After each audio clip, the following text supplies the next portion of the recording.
UPPL দলৰ আমাৰ জ্যেষ্ঠ নেতাসকলে সিদ্ধান্ত লৈছে যে তৃতীয় তিনিটা আসন আছিলে, ইয়ালে তৃতীয় আসনটো যিহেতু আমি কণ্টেষ্ট কৰিব পাৰোঁ, ইয়াত কণ্টেষ্ট কৰিব লাগে আৰু এটা চাইডৰ পৰা নহ'ব, আটাই চাইডৰ পৰা ৰিকুৱেষ্ট কৰি যদি ভোট পাই যাওঁ আমি জিকি যাম।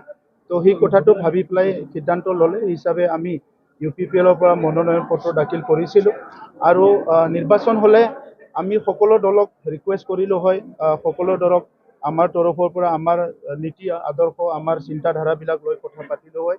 যিহেতু আনকণ্টেষ্ট হৈ গ'ল, এতিয়া কথা পাতিব লগা নাই। তথাপিতো যিসকলে মোৰ মনোনয়ন পত্ৰ দাখিল কৰাত যি সন্মানীয় বিধায়কসকলে আমাৰ দলৰ বাহিৰেও স্বাক্ষৰ কৰিছে, মই তেখেতসকলক ধন্যবাদ জনাইছোঁ।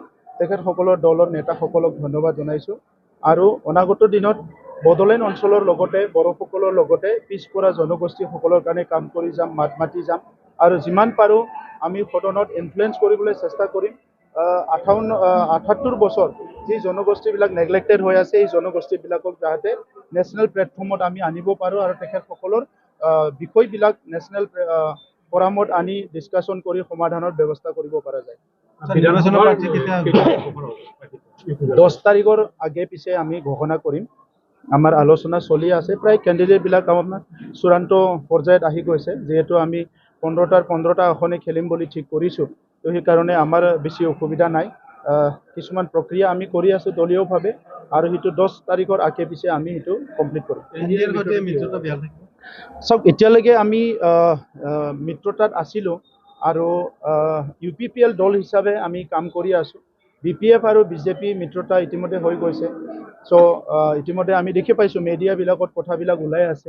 তো সেইকাৰণে আমিও চিন্তা কৰিম যে আমি ইফালে থাকিম না অকলে খেলিম। আজিৰ তাৰিখৰ আমাৰ সিদ্ধান্তটো হৈছে যে 15টা সমষ্টিত অন্তত BTC এৰিয়াত আমি কণ্টেষ্ট কৰিম আৰু বাহিৰতো 3-4টা সমষ্টিত আমি কণ্টেষ্ট কৰা প্লেনিং কৰি আছোঁ। তো সেইটো 10-12 তাৰিখত আমি কৰ্ণধাৰ কমিটিৰ মিটিং কৰি আমাৰ সিদ্ধান্তটো ৰাইজক জনাই দিম। চাওক, আমাৰ আলোচনা কৰাত একো অসুবিধা নাই। নিৰ্বাচন আহিলে এটা দলে আনটো দলৰ লগত আলোচনা কৰে, বিভিন্ন কেলকুলেশ্যন কৰে। কেতিয়াবা এইটো সমাধান কিবা এটা সমাধান সূত্ৰ ওলায়, কেতিয়াবা নোলায়। গতিকে ইয়াৰ কাৰণে কিবা সমাধান সূত্ৰ ওলাবও পাৰে, নোলাবও পাৰে। কিন্তু UPPL দল যিহেতু বড়োলেণ্ডৰ 35 লাখ জনগণক লৈ জন্ম পোৱা দল, এই 26টা জনগোষ্ঠীৰ দুখ দুৰ্যোগবিলাক দূৰ কৰিবৰ কাৰণে আমি জন্ম পোৱা এটা দল। গতিকে আমি কাৰোবাৰ লগত এলায়েন্স হ'লেও নহ'লেও যিহেতু আমি আগলৈও কাম কৰিব লাগিব আৰু এদিনৰ কাৰণে দুদিনৰ কাৰণে নহয়, আহি থকা বহুত বছৰৰ কাৰণে UPPL দল গঠন কৰা হৈছে। ইয়াৰ অৰ্থ সামাজিক, ইয়াৰ শিক্ষা, ইয়াৰ সামাজিক ন্যায়, বিভিন্ন জাতি জনগোষ্ঠীৰ আত্মৰক্ষাৰ কাৰণে, তেখেতসকলৰ ভাষা সংস্কৃতি ৰক্ষাৰ কাৰণে কাম কৰিবৰ কাৰণে যিহেতু UPPL দল জন্ম হৈছে, আমি কাম কৰি যাম। তেখেতসকলৰ কথা আমি কোন থাকে নাথাকে সেইটোতো বিবেচনা কৰাটো আমাৰ দায়িত্ব নহয়। আমি নিজৰটোহে জানিম, ৰাইজৰ কথা জানিম আৰু নিজৰ কথা জানিম।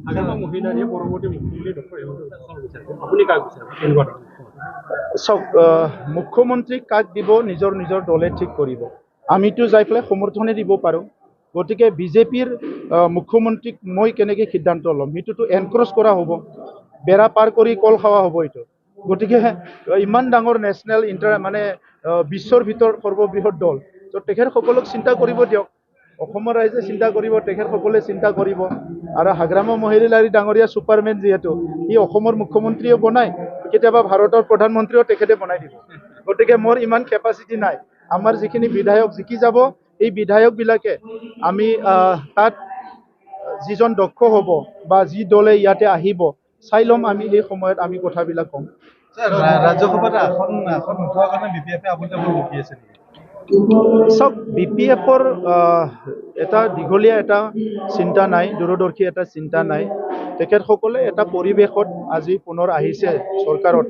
যোৱা 17টা বছৰ তেখেতসকলে চৰকাৰ চলাই গ'ল। মই 5টা বছৰ আছিলোঁ আৰু তাত 17টা বছৰত তেখেতসকলৰ বিভিন্ন সময়ত লোৱা ডিচিশ্যনবিলাক, নীতিবিলাক, এক্সিকিউটিভ কাউন্সিল মিটিংবিলাক আমি চব চাইছোঁ। তাত একো তেনেকুৱা নীতিৰ কথা নাছিলে। গতিকে এইটো এটা নীতিহীন এটা দল হয়। গতিকে আজিৰ তাৰিখত BPF কি কয় কি নকয় কি কৰে এইটো পৰৱৰ্তী সময়ত যে চলি থাকিব এইটো আপোনালোকে নাভাবিব। আৰু আপোনালোকে উদাহৰণ গড়েশ্বৰত আপোনালোকে 10-15 বছৰত যিমানবাৰ সুধিছে প্ৰশ্নৰ উত্তৰবিলাক কি দিছে গোটেই আপোনালোকে ডায়েৰীবিলাক টানি টানি চাওকচোন কিবা হৈছে নে হোৱা নাই। বিপিএফে চৰকাৰত আহিয়ে পইচা মিছইউজ কৰিছে, IBS বিতৰণ কৰিছে, কিন্তু উন্নয়ন কৰিব বহুত আছে। এই ক্ষেত্ৰত আপুনি কি ক'ব? আগৰ সময়তো এই IBS বিলাক কৰি থাকে। কাৰণটো হৈছে কি তাত তেখেতসকলে পইচা খাবলৈ পায়। IBSটো কৰিব লাগে, এইটো কৰিব নালাগে বুলি নহয়, কিন্তু তাৰ কাৰণে এটা মিছন মোড প্ৰগ্ৰাম বনাব লাগে। আমি IBS বিলাক দিবৰ কাৰণে মহিলাবিলাকৰ মিছন মোড প্ৰগ্ৰাম বনাইছিলোঁ, খেতিয়কবিলাকৰ কাৰণে মিছন মোড প্ৰগ্ৰাম বনাইছিলোঁ, যুৱ যুৱতীৰ কাৰণে মিছন মোড প্ৰগ্ৰাম বনাইছিলোঁ, আৰু কেন্দ্ৰীয় পৰা অহা যিবিলাক ফ্লেগশ্বিপ প্ৰগ্ৰাম, ৰাজ্যৰ পৰা অহা ফ্লেগশ্বিপ প্ৰগ্ৰাম আৰু কাউন্সিলৰ ফ্লেগশ্বিপ প্ৰগ্ৰামবিলাক আমি ধুনীয়াকৈ ষ্ট্ৰীমলাইন কৰিছিলোঁ। আৰু বড়োলেণ্ড কাউন্সিলটো একমাত্ৰ আমাৰ দিনত এটা কাউন্সিল আছিলে সৰ্বভাৰতত। কাউন্সিল লেভেলত ফ্লেগশ্বিপ প্ৰগ্ৰাম নাই, কিন্তু আমাৰ নিজৰে 25-30টা ফ্লেগশ্বিপ প্ৰগ্ৰাম আছিলে যিবিলাক পাৰ্মানেণ্টলি চলি থাকিব। আৰু এইবিলাক এতিয়া ইহঁতে কাটি দিছে, মহিলাৰ আঁচনিটো কাটি দিছে, ছাত্ৰ ছাত্ৰীৰ কাৰণে ছুপাৰ 50 যিটো কৰিছিলোঁ সেইটো কাটি দিছে। তেনেকুৱা ভাল ভাল আঁচনিবিলাক তেখেতসকলে চব কাটি দিছে। গতিকে ইয়াতে গম পায় তেখেতসকলে কিমান ৰাইজৰ কাৰণে চিন্তা কৰে। সেইটোৱে তেখেতসকলে আগতো কৰিছে, সেইকাৰণে নেতাসকলক তেখেতসকলে প্ৰথমতে পেটটো পূৰা কৰি ল'ব, তাৰপিছত ৰাইজৰ ফালে পৰিবও পাৰে নপৰিবও পাৰে। ইলেকশ্যনত অলপ 2 পইচা দি ভোট ল'বৰ কাৰণে চেষ্টা কৰিব।